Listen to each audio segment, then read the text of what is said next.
ओम शांति। आज 4 सितंबर 2024 के बाबा के अनमोल मधुर महावाक्य सुनेंगे।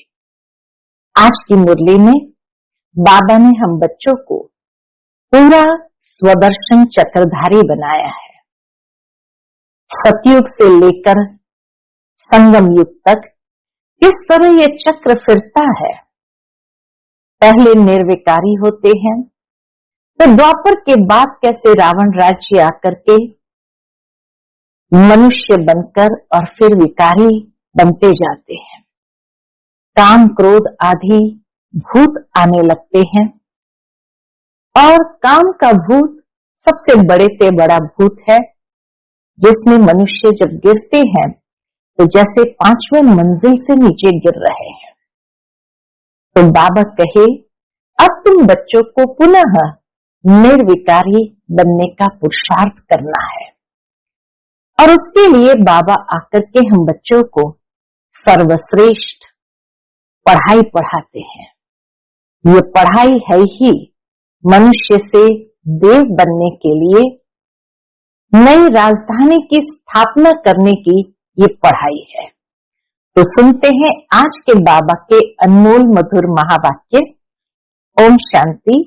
मीठे बच्चे, तुम बेहद के बाप पास आए हो विकारी से निर्विकारी बनने के लिए। इसलिए तुम्हारे में कोई भी भूत नहीं होना चाहिए। आज की मुरली से प्रश्न है, बाप अभी तुम्हें ऐसी कौन सी पढ़ाई पढ़ाते हैं जो सारे कल्प में नहीं पढ़ाई जाती? उत्तर है, नई राजधानी स्थापन करने की पढ़ाई, मनुष्य को राजाई पद देने की पढ़ाई इस समय सुप्रीम बाप ही पढ़ाते हैं। ये नई पढ़ाई सारे कल्प में नहीं पढ़ाई जाती। इस पढ़ाई से सतयुगी राजधानी स्थापन हो रही है। ओम शांति। यह तो बच्चे जानते हैं, हम आत्मा है न कि शरीर। इनको कहा जाता है देही अभिमानी। यह अवस्था को कहा जाता है देही अभिमानी। मनुष्य सब है देह अभिमानी। यह है ही पाप आत्माओं की दुनिया अथवा विकारी दुनिया। रावण राज्य है। सतयुग पास्ट हो गया है, वहां सब निर्विकारी रहते थे। बच्चे जानते हैं, हम ही पवित्र देवी देवता थे जो 84 जन्म के बाद फिर पतित बने हैं। हम इतने श्रेष्ठ थे, फिर पतित बने हैं। सब तो 84 जन्म नहीं लेते हैं। भारतवासी ही देवी देवता थे जिन्होंने 82, 83, 84 जन्म लिए हैं, वही पतित बने हैं। भारत ही अविनाशी खंड गाया हुआ है। जब भारत में लक्ष्मी नारायण का राज्य था, तब इसे नई दुनिया, नया भारत कहा जाता था।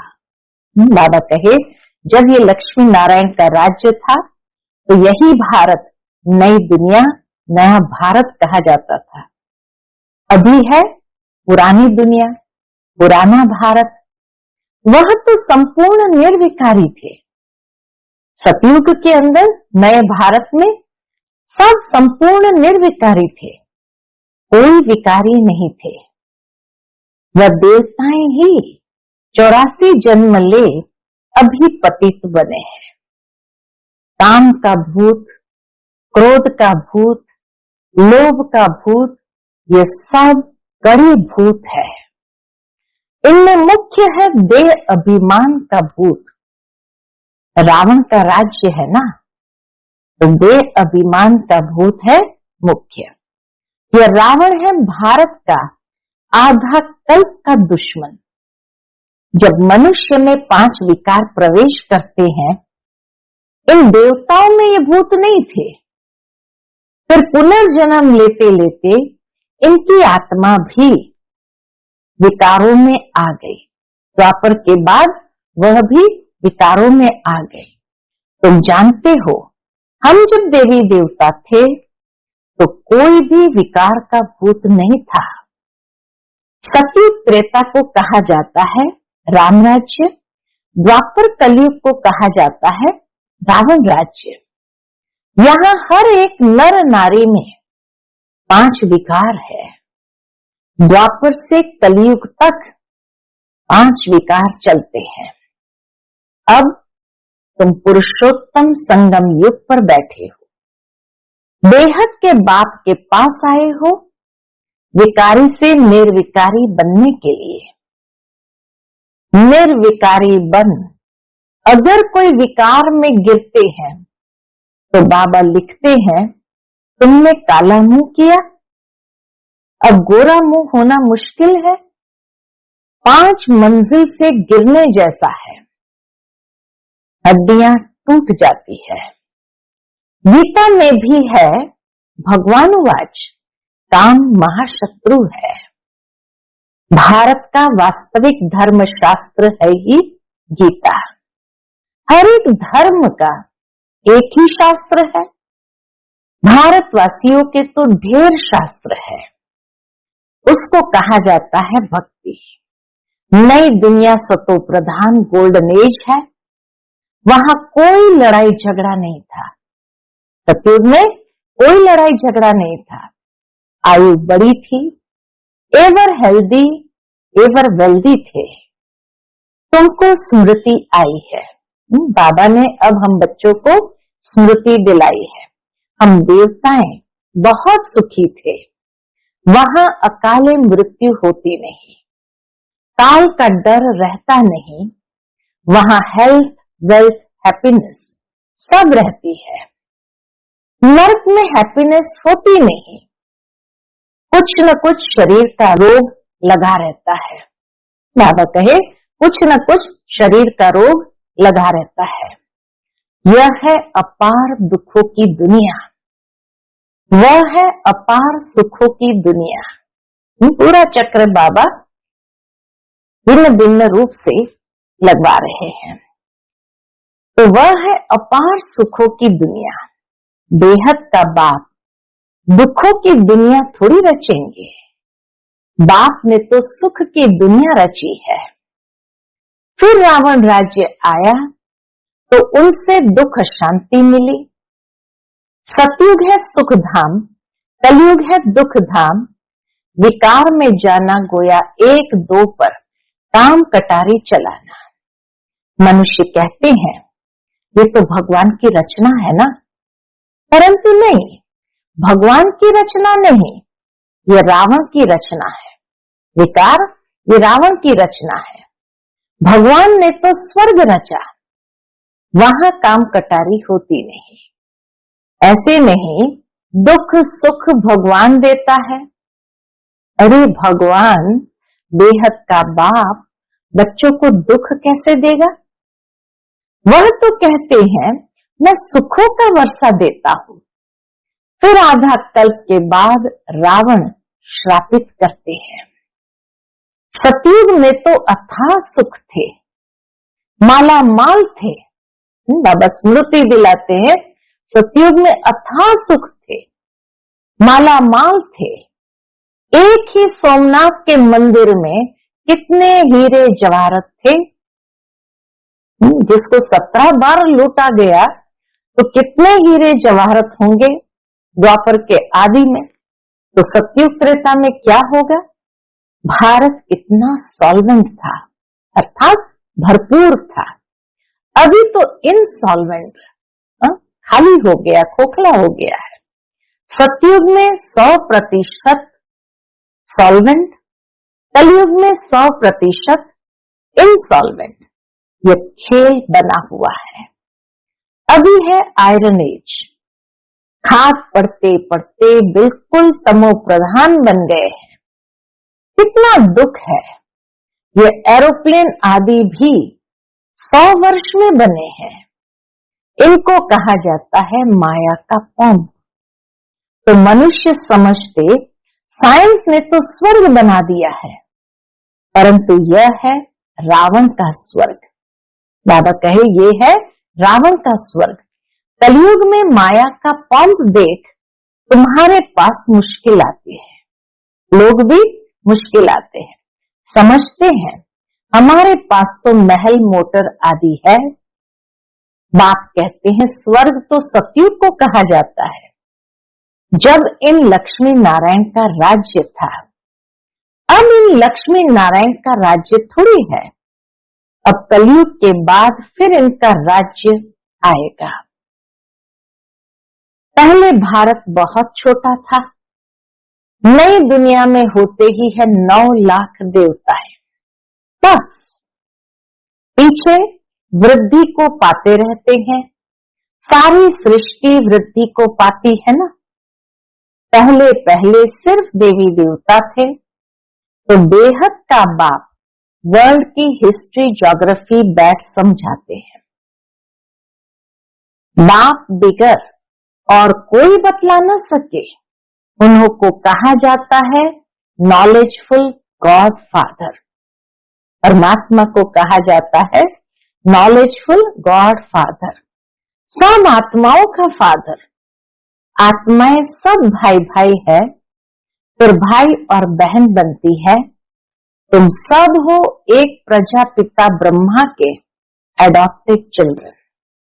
सभी आत्माएं उनकी संतान तो है ही। उनको कहा जाता है परम पिता, उनका नाम है शिव। बस बाप समझाते हैं मेरा नाम एक ही शिव है। फिर भक्ति मार्ग में मनुष्य ने बहुत मंदिर बनाए हैं, तो बहुत नाम रख दिए हैं। भक्ति की सामग्री कितनी ढेर है, उसको पढ़ाई नहीं कहेंगे। भक्ति की सामग्री इतनी ढेर है तो उसको पढ़ाई नहीं कहेंगे। उसमें एम ऑब्जेक्ट कुछ भी नहीं है, ही नीचे उतरने की। नीचे उतरते उतरते तमो प्रधान बन जाते हैं, फिर सतो प्रधान बनना है सबको। जब एकदम तमो प्रधान बन जाए तो फिर सतो प्रधान बनना है सबको। तुम सतो प्रधान बनकर स्वर्ग में आएंगे, बाकी सब सतो प्रधान बन शांति धाम में रहेंगे। ये अच्छी रीति याद करो। बाबा कहते हैं तुमने हमको बुलाया है बाबा, हम पतितों को आकर पावन बनाओ। तो अब मैं सारी दुनिया को पावन बनाने आया हूं। मनुष्य समझते हैं गंगा स्नान करने से पावन बन जाएंगे। गंगा को पतित पावनी समझते हैं। कुएं से पानी निकला, उसको भी गंगा का पानी समझ स्नान करते हैं। गुप्त गंगा समझते हैं। तीर्थ यात्रा पर वह कोई पहाड़ी पर जाएंगे, उसको भी गुप्त गंगा कहेंगे। वहां भी पानी देखेंगे, गुप्त गंगा कहेंगे। इसको कहा जाता है झूठ। गॉड इज ट्रुथ कहा जाता है। बाकी रावण राज्य में सब है झूठ बोलने वाले। गॉड फादर ही सचखंड स्थापन करते हैं, वहां झूठ की बात नहीं होती। स्वर्ग में झूठ की बात नहीं होती। देवताओं को भोग भी शुद्ध लगाते हैं। अभी तो है आसुरी राज्य, सतयुग त्रेता में है ईश्वरीय राज्य, जो अब स्थापन हो रहा है। ईश्वर ही आकर सबको पावन बनाते हैं। देवताओं में कोई विकार होता नहीं। यथा राजा रानी तथा प्रजा सब पवित्र होते हैं। यहाँ सब है पापी, कामी, क्रोधी। नई दुनिया को स्वर्ग और इसको नर्क कहा जाता है। नर्क को स्वर्ग बाप के सिवाय कोई भी बना न सके। यहाँ सब है नर्कवासी पतित, सतयुग में है पावन। वहां ऐसे नहीं कहेंगे कि हम पतित से पावन होने के लिए स्नान करने जाते हैं। सतयुग में ऐसे कोई नहीं कहेंगे हम पतित से पावन होने के लिए स्नान करने जाते हैं। ये वैरायटी मनुष्य सृष्टि रूपी झाड़ है। बीज रूप है भगवान, वही रचना रचते हैं। पहले पहले रचते हैं देवी देवताओं को, फिर वृद्धि को पाते पाते इतने धर्म हो जाते हैं। पहले एक धर्म, एक राज्य था, सुख ही सुख था। मनुष्य चाहते भी है विश्व में शांति हो, वह अभी तुम स्थापन कर रहे हो। बाकी सब खत्म हो जाएंगे, बाकी थोड़े रहेंगे। ये चक्र फिरता रहता है। अभी है कलयुग अंत और सतयुग आदि का पुरुषोत्तम संगम युग। इसको कहा जाता है क्या? इस पुरुषोत्तम संगम युग को कहा जाता है कल्याणकारी पुरुषोत्तम संगम युग। कलयुग के बाद सतयुग स्थापन हो रहा है। तुम संगम पर पढ़ते हो, इसका फल सतयुग में मिलेगा। पढ़ाई यहाँ पढ़ते हैं, फल सतयुग में मिलेगा। यहाँ जितना पवित्र बनेंगे और पढ़ेंगे उतना ऊंच पद पाएंगे। ऐसी पढ़ाई कहाँ होती नहीं, यहाँ जैसी पढ़ाई कहाँ होती नहीं।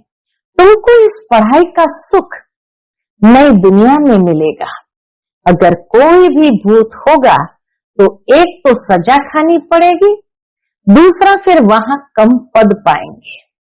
जो संपूर्ण बन औरों को भी पढ़ाएंगे तो ऊंच पद भी पाएंगे। कितने सेंटर्स है? लाखों सेंटर्स हो जाएंगे। बाबा की भविष्यवाणी सुनो, लाखों सेंटर्स हो जाएंगे। अभी तो फिर भी हजारों में है। सारे विश्व में सेंटर्स खुल जाएंगे। ये महावाक्य उस समय के हैं जबकि विदेश की सेवा भी आरंभ नहीं हुई थी। तो बाबा कहे सारे विश्व में सेंटर्स खुल जाएंगे। पाप आत्मा से पुण्य आत्मा बनना ही है, तुम्हारी एम ऑब्जेक्ट भी है। पढ़ाने वाला एक शिव बाबा है, वह है ज्ञान का सागर, सुख का सागर। बाप ही आकर पढ़ाते हैं। यह नहीं पढ़ाते, ब्रह्मा बाबा नहीं पढ़ाते, इनके द्वारा वह पढ़ाते हैं। ब्रह्मा बाबा के द्वारा शिव बाबा पढ़ाते हैं। इनको गाया जाता है भगवान का रथ, भाग्यशाली रथ। तुमको कितना पद्मा पदम भाग्यशाली बनाते हैं। तुम बहुत शाहूकार बनते हो, कभी भी बीमार नहीं पड़ते, कभी भी बीमार नहीं पड़ते। हेल्थ, वेल्थ, हैप्पीनेस सब मिल जाता है। सतयुग में कोई बीमार नहीं पड़ते, वहां हेल्थ, वेल्थ, हैप्पीनेस सब मिल जाता है। यहाँ भल धन है परंतु बीमारियां आदि है। वो हैप्पीनेस रह न सके, बीमार होंगे तो कैसे हैप्पी रहेंगे? कुछ न कुछ दुख रहता है। उनका तो नाम ही है सुख धाम, स्वर्ग, पैराडाइज। इन लक्ष्मी नारायण को ये राज्य किसने दिया? ये कोई भी नहीं जानते। ये भारत में रहते थे, विश्व के मालिक थे, कोई पार्टीशन आदि नहीं था। अभी तो कितने पार्टीशन है, रावण राज्य है, कितने टुकड़े टुकड़े हो गए हैं, लड़ते रहते हैं। वहां तो सारे भारत में इन देवी देवताओं का राज्य था। वहां वजीर आदि होते नहीं। यहां तो वजीर देखो कितने हैं, क्योंकि बेअकल है। तो वजीर भी ऐसे ही तमो प्रधान पतित है। पतित को पतित मिले कर कर लंबे हाथ। बाबा कहे पतित को पतित मिले कर कर लंबे हाथ, ऐसी कहावत है। कंगाल बनते जाते हैं, कर्जा उठाते जाते हैं। सतयुग में तो अनाज फल आदि बहुत स्वादिष्ट होते हैं। तुम वहां जाकर सब अनुभव करके आते हो। सूक्ष्म वतन में भी जाते हो तो स्वर्ग में भी जाते हो। बाप कहते हैं सृष्टि चक्र कैसे फिरता है। पहले भारत में एक ही देवी देवता धर्म था, दूसरा कोई धर्म नहीं था। फिर द्वापर में रावण राज्य शुरू होता है। अभी है विकारी दुनिया, फिर तुम पवित्र बन निर्विकारी देवता बनते हो। यह स्कूल है। भगवानुवाच, मैं तुम बच्चों को राजयोग सिखलाता हूं, तुम भविष्य में यह बनेंगे। राजाई की पढ़ाई और कहीं नहीं मिलती, राजाई की पढ़ाई और कहीं नहीं मिलती। बाप ही पढ़ाकर नई दुनिया की राजधानी देते हैं। सुप्रीम फादर, सुप्रीम टीचर, सतगुरु एक ही शिव बाबा है। बाबा माना जरूर वर्षा मिलना चाहिए, भगवान जरूर स्वर्ग का वर्षा ही देंगे। रावण जिसको हर वर्ष जलाते हैं, यह है भारत का नंबर 1 दुश्मन। रावण ने कैसे असुर बना दिया है, आज मनुष्य को देखो कैसे असुर बना दिया है। इनका राज्य 2500 वर्ष चलता है। तुमको बाप कहते हैं, मैं तुमको सुखधाम का मालिक बनाता हूं। रावण तुमको दुखधाम में ले जाते हैं। तुम्हारी आयु भी कम हो जाती है, अचानक अकाले मृत्यु हो जाती है, अनेक बीमारियां होती रहती है। वहां ऐसी कोई बात नहीं होती। नाम ही है स्वर्ग। अभी अपने को हिंदू कहलाते हैं क्योंकि पतित है, तो देवता कहलाने लायक नहीं है। बाप इस रथ द्वारा बैठ समझाते हैं, इनके बाजू में आकर बैठते हैं, तुमको पढ़ाने, तो यह भी पढ़ते हैं। जब शिव बाबा आकर पढ़ाते हैं तो बाबा के इनके बाजू में होने कारण यह भी पढ़ते हैं। हम सब स्टूडेंट्स हैं, एक बाप ही टीचर है। अभी बाप पढ़ाते हैं, फिर आकर 5000 वर्ष के बाद पढ़ाएंगे। ये ज्ञान, ये पढ़ाई फिर गुम हो जाएगी। पढ़कर तुम देवता बने, 2500 वर्ष सुख का वर्षा लिया, फिर है दुख। 2500 सुख का वर्षा लिया, फिर है दुख, रावण का श्राप। अभी भारत बहुत दुखी है, यह है दुख धाम। पुकारते भी है ना, पतित पावन आओ, आकर पावन बनाओ। अभी तुम्हारे में कोई भी विकार नहीं होना चाहिए, परंतु आधा कल्प की बीमारी तो जल्दी थोड़ी निकलती है। उस पढ़ाई में भी जो अच्छी रीति नहीं पढ़ते हैं वो फेल होते हैं। जो पास विथ ऑनर होते हैं वो तो स्कॉलरशिप लेते हैं। तुम्हारे में भी जो अच्छी रीति पवित्र बन और फिर दूसरों को बनाते हैं तो यह प्राइज लेते हैं। माला होती है 8 की, माला होती है 8 की, वह है पास विथ ऑनर।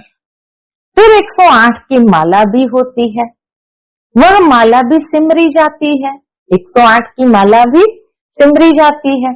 मनुष्य इसका रहस्य थोड़ी समझते हैं।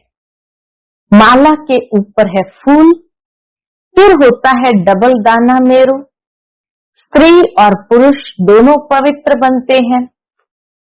ये पवित्र थे ना, स्वर्गवासी कहलाते थे। यही आत्मा फिर पुनर्जन्म लेते लेते अब पतित बन गई है। फिर यहां से पवित्र बन पावन दुनिया में जाएंगे। वर्ल्ड की हिस्ट्री ज्योग्राफी रिपीट होती है ना। विकारी राजाएं निर्विकारी राजाओं के मंदिर आदि बनाकर उन्हों को पूजते हैं। वही फिर पूज्य से पुजारी बन जाते हैं। विकारी बनने से फिर वह लाइट का ताज भी नहीं रहता। यह खेल बना हुआ है। यह है बेहद का वंडरफुल ड्रामा। बाबा कहे यह है बेहद का वंडरफुल ड्रामा। पहले एक ही धर्म होता है जिसको राम राज्य कहा जाता है। फिर और धर्म वाले आते हैं। यह सृष्टि का चक्र कैसे फिरता रहता है, सो एक बाप ही समझा सकते हैं। भगवान तो एक ही है। बाबा कहे भगवान तो एक ही है। वही आकर के हम बच्चों को ये सारा सृष्टि चक्र कैसे फिरता है उसका राज समझाते हैं।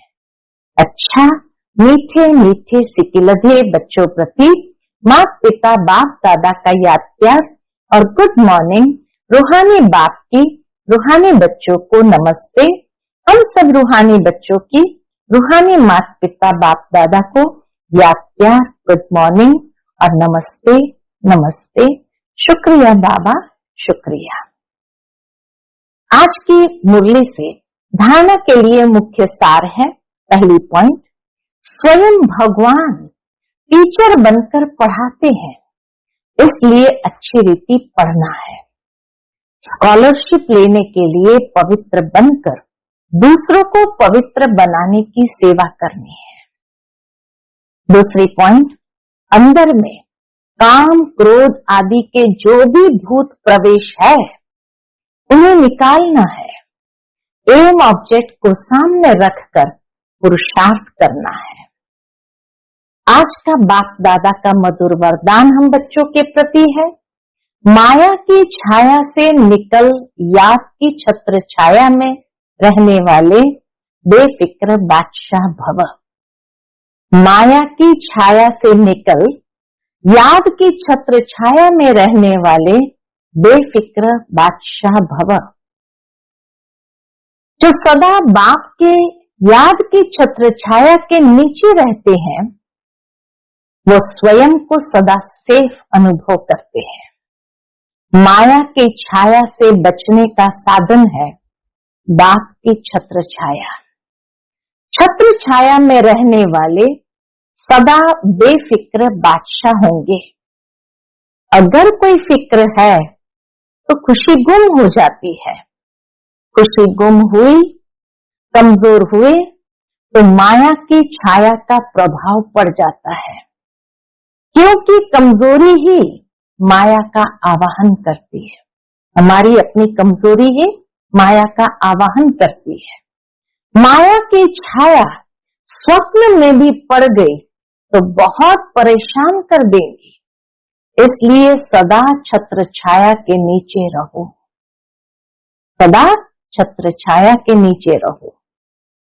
आज का स्लोगन है, समझ के स्क्रू ड्राइवर से अलबेलेपन के लूज स्क्रू को टाइट कर सदा अलर्ट रहो। समझ के स्क्रू ड्राइवर से अलबेलेपन के लूज स्क्रू को टाइट कर सदा अलर्ट रहो। अच्छा, ओम शांति।